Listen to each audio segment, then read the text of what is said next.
என்னம்மா எதுக்கு அப்பாவை ஏல விடுற? அப்பா விளையாடலாம் நேரம் இல்லப்பா, வாங்க போலீஸ் ஸ்டேஷன் போலாம். காவியா என்னாச்சு? ஏன் பதட்டமா இருக்க?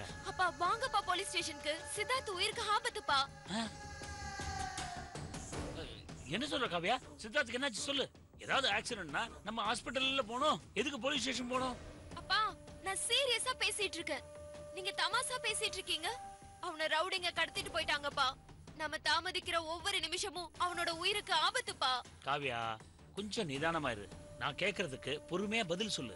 அப்பா அவன் உயிருக்கு ஆபத்துன்னு சொல்ற, நீங்க என்னடானா நிதானமா பொறுமையானு பாடம் எடுத்துட்டு இருக்கீங்க. சித்தார்த்தை காப்பாத்தணும்னா நமக்கு முழு விவரமும் தெரிஞ்சாதானே நம்ம என்ன பண்ணலாம்னு யோசிக்க முடியும். படபூஜைக்கு தானே 2 பேரும் போனீங்க, ஸ்டூடியோல எவ்வளவு கூட்டம் இருந்திருக்கும். அதை மீறியா சித்தார்த்த கடத்தினாங்க? இல்லப்பா, நானும் சித்தார்த்தும் அவன் ரூம்ல இருந்து வெளியில வந்தோம்ப்பா. திடீர்னு கார்ல இருந்து ரவுடிங்க இறங்கி வந்து சித்தார்த்த அள்ளி போட்டுட்டு போயிட்டானுங்கப்பா. அப்படின்னா கடத்துறவங்க நோக்கம் கொலை பண்றது இல்ல. என்னப்பா சொல்றீங்க? கொலை பண்ண நினைக்கிறவங்க கடத்த வேண்டிய அவசியம் இல்லம்மா. பார்த்த இடத்துலயே கொன்னுட்டு போயிட்டே இருந்திருப்பான். ஒண்ணு சித்தார்த்து படபூஜையில கலந்துக்க கூடாது அப்படின்னு யாரோ நினைக்கிறாங்க, இல்ல வேற ஏதாவது காரணம் இருக்கும்.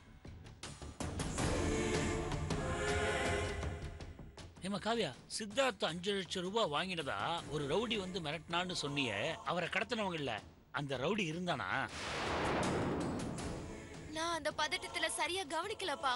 ஏன் கேக்குறேன்னா, எனக்கு என்னமோ அந்த ரவுடி கோஷ்டி தான் சித்தார்த்த கடத்திருப்பாங்கன்னு நினைக்கிறேன். அவங்கதான்னா கண்டிப்பா பணம் கேட்டு போன் பண்ணுவாங்க. அதுக்கப்புறம் என்ன பண்ணலான்னு பிளான் பண்ணலாம். நாம அவசரப்பட்டு போலீஸ்க்கு போனோம்னா அதுவே சித்தார்த்த உயிருக்கு ஆபத்தா போயிடும்.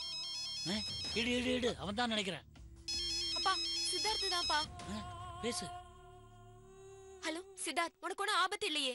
ஒன்னும் ஆகாம இருக்கணும்னா, உன் சித்தார்த் உயிரோட திரும்பி வரணும்னா 5 லட்சம் ரூபாய் பணத்தை கொடுத்துட்டு அவனை கூட்டிக்கிட்டு போ. அதை விட்டுட்டு புத்திசாலித்தனமா போலீஸுகிட்ட போனீங்க, அப்புறம் முட்டாள்தனம் பண்ணிட்டமேன்னு சித்தார்த் பணத்தை பார்த்து அழுவீங்க. நீ எந்த முடிவானாலும் எடுக்கலாம், அதுக்கான டயத்தை நான் உனக்கு தரேன்.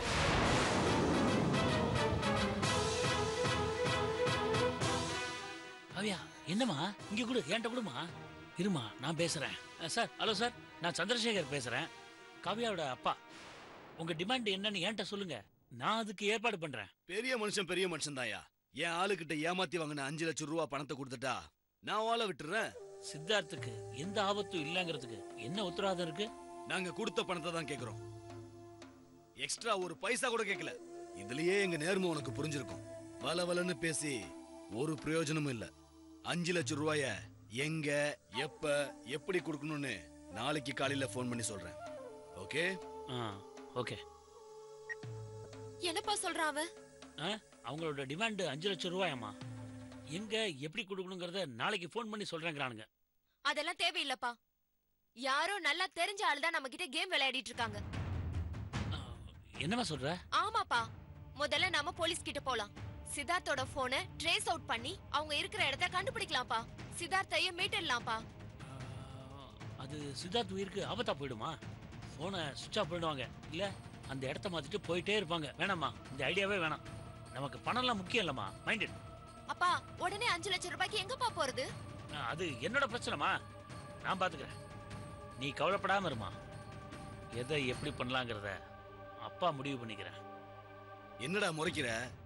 இங்க நான் தான் டைரக்டர், நான் சொல்றபடிதான் நீ கேட்கணும்.